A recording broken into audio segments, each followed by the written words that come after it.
நம்ம Ashwin sweets export பண்றதுக்கு 7373041434 contact பண்ணுங்க. 1000 ரூபாய் கொடுத்ததனாலேயே பெண்களுடைய ஆதரவு கிடைக்கும் என்று நினைத்தால் நீங்கள் ஏமாந்து போவீர்கள். உரிமை தொகை கொடுத்ததே தேர்தல் வருகின்ற பொழுது பாராளுமன்ற தேர்தல் வரக்காக கொடுத்தாங்க. இத்தனை வருஷம் கொடுக்காம தேர்தல் வரும்போது மட்டும்தான் விடுபட்ட பெண்கள் தெரியுறாங்களா?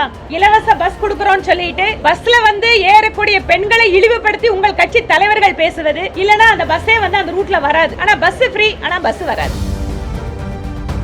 தேர்தல் நெருங்குகின்ற நேரத்தில் திரும்பவும் பெண்களுக்கு மீண்டும் விடுபட்டவர்களுக்கெல்லாம் உதவித்தொகை வழங்கப் போகிறோம் என துணை முதலமைச்சர் கூறியிருக்கிறார்.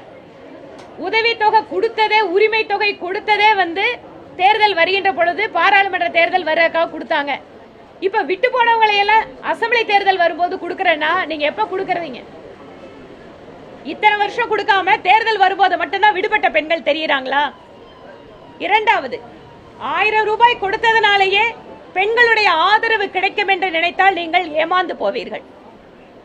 பெண்களுக்கு தேவை என்பது பொருளாதாரம் ஒரு புறம் இருந்தாலும் கூட, இன்னொரு புறம் அச்சமில்லாத வாழ்க்கை, அவர்களுக்கு தேவையான வாய்ப்புகள். இலவச பஸ் கொடுக்கறோம்னு சொல்லிட்டு பஸ்ல ஏறக்கூடிய பெண்களை இழிவுபடுத்தி உங்கள் கட்சி தலைவர்கள் பேசுவது, இல்லனா அந்த பஸ்ஸே அந்த ரூட்ல வராது. ஆனா பஸ் ஃப்ரீ, ஆனா பஸ் வராது. இந்த மாதிரி மக்களை ஏமாற்றுகின்ற இந்த டிராமா வேலையை தான் தொடர்ச்சியாக செய்து கொண்டிருக்கிறார்கள். மக்களும் இப்ப போதும், இந்த அரசு போதும் என்கின்ற மனநிலைக்கு சிறிது சிறிதாக வந்து கொண்டிருக்கிறார்கள். அண்ணா திராவிட முன்னேற்ற கழகமும் பாரதிய ஜனதா கட்சியும் எங்களோடு இணைந்திருக்கின்ற அத்தனை கட்சிகளும் இப்போது இந்த பிரச்சார பயணத்தை, மக்களிடம் இந்த கருத்துக்களை எல்லாம் எடுத்து செல்கின்ற பயணத்தை வெற்றிகரமாக நடத்தி கொண்டிருக்கிறோம். வெற்றி என்பது 26 தேசிய ஜனநாயக கூட்டணிக்கு தான் என்பதில் நாங்களும் மக்களும் நம்பிக்கையாக இருக்கிறோம். நம்ம அஸ்வின் ஸ்வீட்ஸ் எக்ஸ்போர்ட் பண்றதுக்கு 7373041434 கான்டாக்ட் பண்ணுங்க.